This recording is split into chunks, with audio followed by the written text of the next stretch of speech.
Bonjour à tous. Aujourd'hui, nous allons revenir sur la journée intercordée de la réussite qui avait eu lieu au campus universitaire de la Boulois à Besançon le 23 janvier dernier. Madame Adam Dormant, la coordinatrice du CLEMI de Besançon, le centre de liaison de l'enseignement et des médias d'information, nous a demandé de réaliser une émission sur cette journée. Ça nous a permis également de visiter le campus et on peut vous dire que c'est grand, très grand. On a fait plus de 15 km dans la journée pour visiter les différents établissements qui composent ce campus université. L'unité de promotion, de formation et de recherche des sports, l'UT de Besançon-Vesoul, l'unité de formation et de recherche sciences et technologies, l'UFR sciences juridiques, économiques, politiques et de gestion, et surtout le restaurant universitaire. Lors de cette journée, environ 700 élèves encadrés par 68 accompagnateurs ou accompagnatrices et environ 30 étudiants ou étudiantes ont pu rencontrer différents intervenants ou assister également à des cours en amphithéâtre. Pour commencer, nous avons interviewé M. Bertrand, inspecteur de l'éducation nationale et référent parcours d'excellence et cordées de la réussite pour l'académie. Nous lui avons demandé ce qu'étaient les parcours d'excellence et les cordées de la réussite.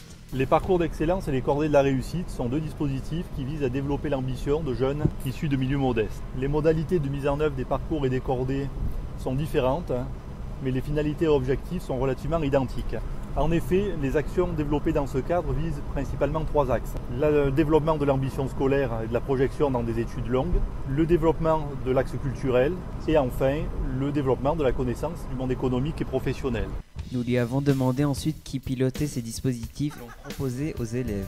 Il s'agit de deux dispositifs interministériels pilotés et financés par le ministère de l'Éducation nationale et de la jeunesse, le ministère de l'Enseignement supérieur, de la recherche et de l'innovation et les acteurs de la politique de la ville. Pour les parcours d'excellence, les jeunes identifiés en classe de 3e vont bénéficier d'actions spécifiques et vont être accompagnés jusqu'en terminale. Les cordées de la réussite fonctionnent de manière différente puisque ce sont les universités, que l'on appelle des têtes de cordée, qui vont proposer des actions aux établissements partenaires. Et ces établissements choisissent les élèves volontaires, là encore, qui sont susceptibles de construire un projet ambitieux et donc d'être soutenus dans leur démarche par des actions construites à cet effet. Et il nous a expliqué ce que l'on faisait lors de cette journée.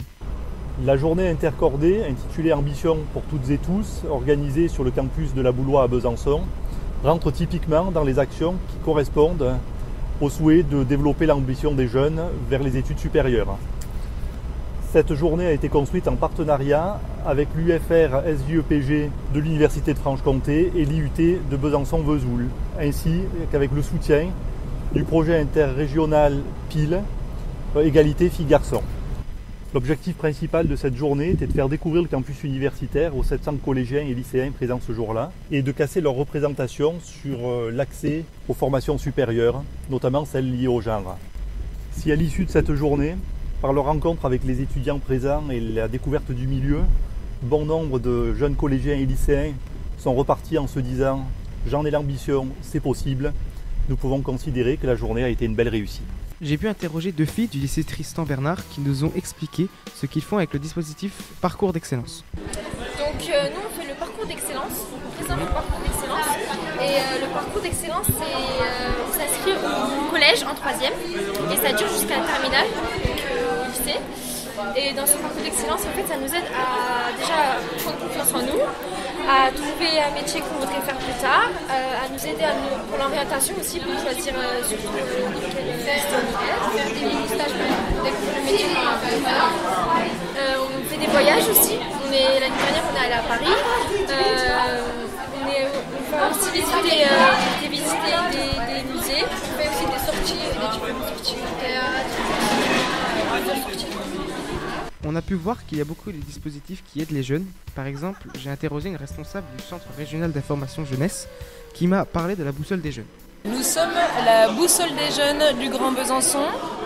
C'est une plateforme numérique qui a pour but de rassembler tous les acteurs de la jeunesse qui peuvent apporter des réponses à des questions que les jeunes se posent. On s'adresse à un public de 16-30 ans et On a rassemblé les acteurs de la jeunesse qui peuvent renseigner les jeunes sur leurs droits, c'est-à-dire comment je fais pour rédiger un CV, comment je fais pour écrire une lettre de motivation, comment je fais pour financer une formation, pour obtenir une aide au permis, pour trouver un job d'été. Si on met un jeune devant un ordinateur et qu'on lui demande de s'orienter pour trouver des réponses à toutes ces questions-là, ça fait beaucoup de mots-clés à taper. Et on s'est dit que c'était compliqué dans la vie d'un jeune quand même de répondre à toutes ces questions sur un ordinateur ou sur un téléphone. Et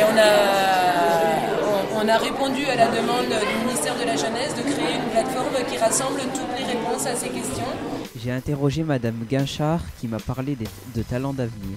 Et l'objectif est pour les lycéens de la voie pro d'identifier leurs compétences sociales et de se préparer à les réinvestir dans le cadre d'entretien d'embauche. Et à, on va dire, améliorer, pour ce qui nous concerne, et améliorer, on va dire, leur CV et leurs compétences dans le cadre d'une recherche, qu'elle soit professionnelle, qu'elle soit d'un contrat d'apprentissage, même d'un job d'été. J'ai interrogé Nathalie Keller, référente du dispositif étudiants solidaires, qui permet aux étudiants de mieux réussir leur étude.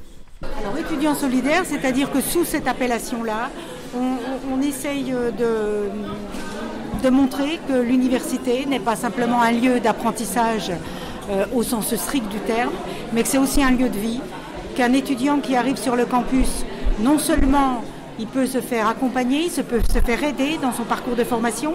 Là, vous avez quelques petits éléments qui vous rappellent ça. On a, par exemple, toute une équipe de tuteurs qui permet d'accompagner les étudiants, notamment ceux de première année, dans leur parcours de formation. On a mis en place aussi tout un réseau de parrains.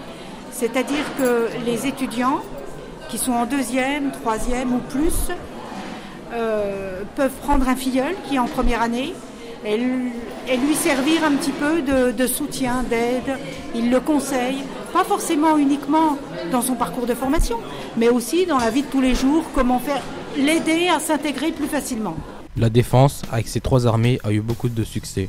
On a pu interroger le responsable du recrutement de l'armée de l'air. La formation, ça coûte rien et ça n'engage surtout à rien. Donc, s'informer, quelque part, c'est se donner plus de chances pour son avenir. Et les armées, justement, proposent énormément d'opportunités professionnelles, de la 3e à Bac+5. Ça, c'est important à savoir également. Moi, j'ai interrogé le responsable de la marine. Entrez chez nous, donc nos filières, l'école des mousses, quartier maître et matelot, l'école de Mestrance et le recrutement officiel. Pourquoi aller à l'armée? On demandait à Richard du recrutement de l'armée de terre. Alors moi je me suis engagé à l'âge de 19 ans parce que bon c'était je voulais servir mon pays tout simplement. C'est un honneur, une fierté de pouvoir servir son pays et faire des missions. Moi quand je me suis engagé, mon but c'était de partir faire des opérations extérieures à l'étranger. Donc j'ai eu la chance de partir au Kosovo, au Tchad, au Liban, en République centrafricaine, un petit peu dans les départements Outre-mer, Réunion, Mayotte et aujourd'hui je suis recruteur de l'armée de terre. Mais si on veut avoir une petite idée de l'armée, il existe maintenant un dispositif, le SNU, qui permet à tous les élèves de découvrir ces métiers. On vous présente le service national universel, un mélange entre l'ancien service militaire et un séjour de cohésion. Donc l'idée c'est que les jeunes entre 15 et 16 ans, ils partent, donc ça commence par un séjour de cohésion de 12 jours en fin d'année scolaire, fin juin, début juillet. Donc les jeunes par exemple qui sont dans le Doubs, ils partent dans une autre région avec des jeunes de toute la France, et soit dans un internat ou dans un ancien centre de vacances. Tout le monde a la même tenue, donc là il y a des choses qui ressemblent à l'ancien service militaire comme le lever des couleurs le matin, le chant de la Marseillaise, des choses comme ça. Une organisation un petit peu militaire sur la forme. Et après, dans les activités, il y a des présentations des métiers de la défense, mais aussi des gestes de premier secours, par exemple, ou de la sécurité routière, apprendre le code de la route. Voilà. Donc, il y a tout un programme assez varié qui est construit pendant les 12 jours où les jeunes sont tous ensemble et on fait des activités sportives, différents types d'activités, des sorties aussi peut-être plus culturelles par exemple. Voilà. Donc pour l'instant c'est sur la base du volontariat. Il est imaginé peut-être que dans plusieurs années ce service national universel devienne obligatoire pour tous les jeunes de seconde. Voilà, donc si les jeunes sont intéressés, d'ici quelques semaines va s'ouvrir une plateforme dématérialisée sur lesquelles les jeunes pourront se porter volontaires pour faire leur service national universel. Donc tous les frais sont pris en charge, hein, c'est complètement gratuit. Et ça se passe du 22 juin au 3 juillet, donc c'est à la fin de l'année scolaire. Mais il n'y a pas de problème, les jeunes qui sont intéressés pourront être libérés pour faire leur SNU. Cette journée avait pour objectif de développer l'ambition des élèves, mais elle avait également une autre thématique, qui était l'égalité filles-garçons. Il y avait de nombreux intervenants, comme par exemple Oriane Vergara, enseignant-chercheur à la faculté de Besançon et spécialiste du droit de la famille, à qui nous avons demandé pourquoi il était important d'en parler. Qu'est-ce que les femmes et le droit? Alors ça c'est un vaste sujet puisqu'on s'interroge depuis finalement pas si longtemps que ça sur la question de savoir si les femmes ont des droits égaux à ceux des hommes en définitive et avec tout ce qui va avec. Donc c'est une question de droit mais c'est aussi une question pratique de quelle place on accorde dans notre société aux femmes de manière générale. Nous avons pu recueillir des témoignages d'élèves qui sont très impliqués à propos de ce sujet. L'égalité homme-femme, vous le savez, ça fait des années que l'on combat. Donc, en fait, moi vraiment, c'est vrai qu'entre les femmes et les hommes, il y a une prochaine égalité. Et que déjà par rapport au salaire, par rapport au métier, par rapport à tout ça. Oui, les hommes, ça ajuste vraiment. Parce que moi, je trouve ça ajuste. Car les femmes, elles sont humaines comme tout le monde, donc elles ont le droit de faire le métier qu'il faut faire, d'avoir le même salaire que les hommes.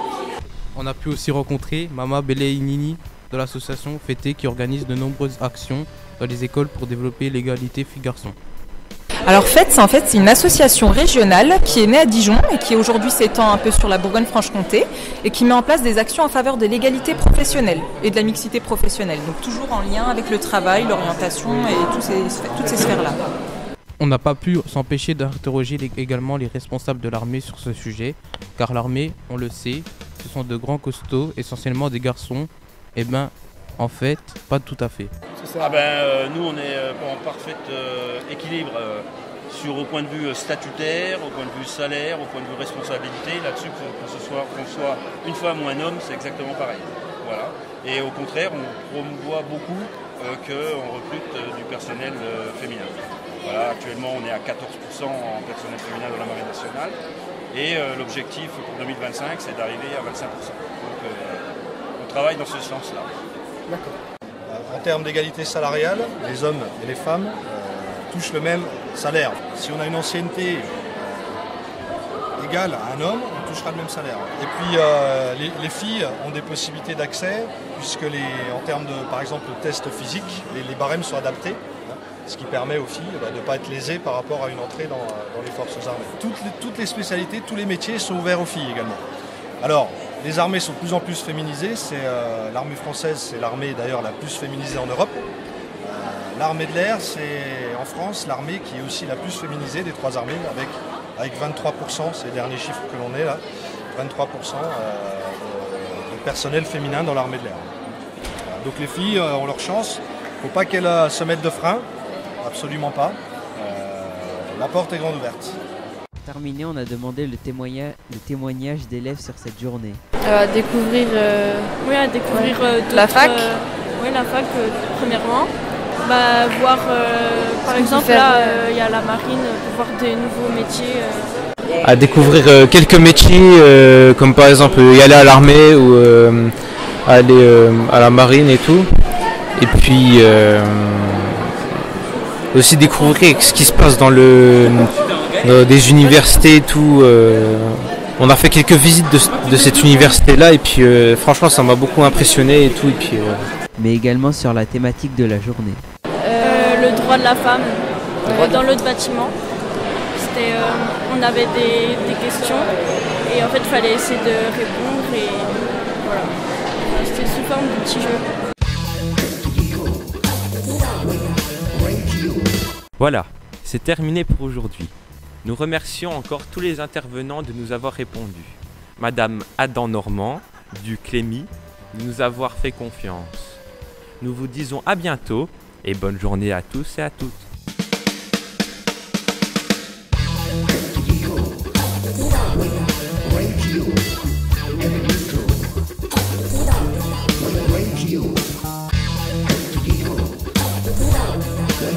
Radio.